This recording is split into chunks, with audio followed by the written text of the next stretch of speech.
पहले गया, फिर बद्रीनाथ की ब्रह्म कपाली, शास्त्र कह रहा, गरुण पुराण, स्कंद पुराण।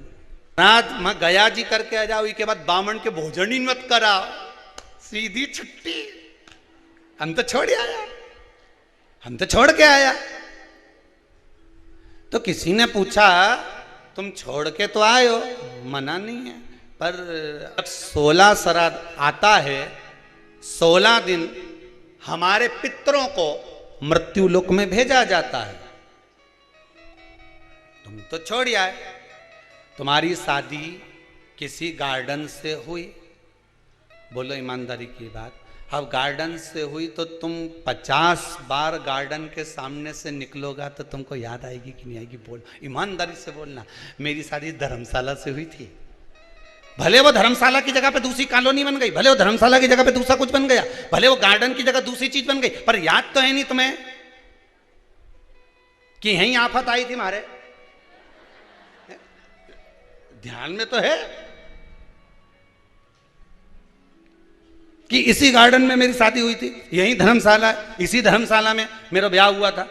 उसी तरह हमारे पूर्वज हैं, हमारे पितृ हैं, जब जब 16 श्राद्ध में मृत्यु लोक पर पितृलोक से आते हैं, सबसे पहले तुम्हारे ही घर पर जाते हैं, आस लगाकर, विश्वास लगाकर तुम्हारे ही दरवाजे पर जाकर कुछ मांगने का प्रयास करते, कुछ पाने का प्रयास करते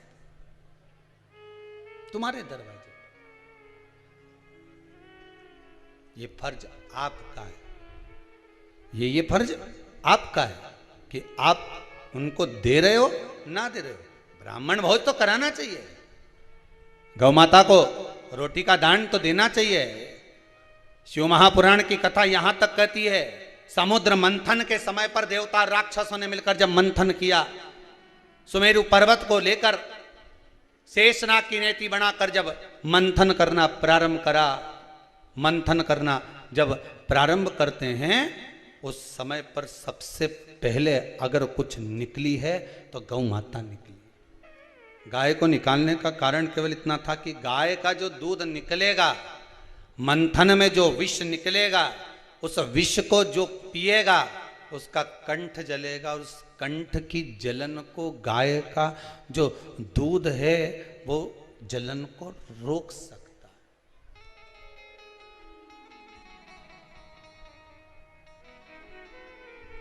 थोड़ा सा कच्चा दूध, कच्चा दूध मतलब तपाया ना हो, आवाज बढ़ा, रिटर्न, थोड़ा सा कच्चा दूध और अपन अमावस्या के दिन या पितृपक्ष में या ब्राह्मणों को या ब्राह्मण के बच्चे को अमावस्या के दिन दूध पिलाते हैं या दूध का गिलास देते हैं, तो वो पका हुआ नहीं रहता, वो पका हुआ नहीं रहता, वो कच्चा दूध है। पीपल के नीचे जो दूध चढ़ाते हैं वो जम के बोलते जाओ कच्चा। शिव जी को जो दूध चढ़ाए वो कच्चा। कहीं पूजन में अगर प्रयोग लिया जाए तो कच्चा। पका हुआ का वर्णन नहीं है कि पका हुआ दूध होना चाहिए, यहाँ तो कच्चे दूध का वर्णन है कि कच्चा दूध, वहां कच्चा दूध चढ़ाया जाता है। किस लिए है? कारण क्या है?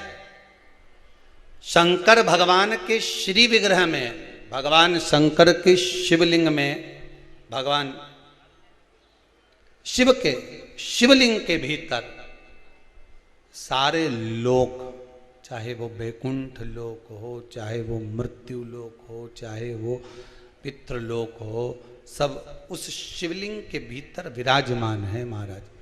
शिवलिंग के भीतर विराजमान है महाराज, शिवलिंग के भीतर सारे के सारे। अब आपने जब कच्चा दूध शंकर जी पर समर्पित किया तो केवल शिव के लिए नहीं गया, वो कच्चा दूध जब आपने शंकर भगवान को चढ़ाया तो वो दूध सारे लोकों में होता होता पितृलोक में भी गया, और जो आपके पूर्वज थे उनका कल्याण कर दिया उस दूध ने, उस भाग ने।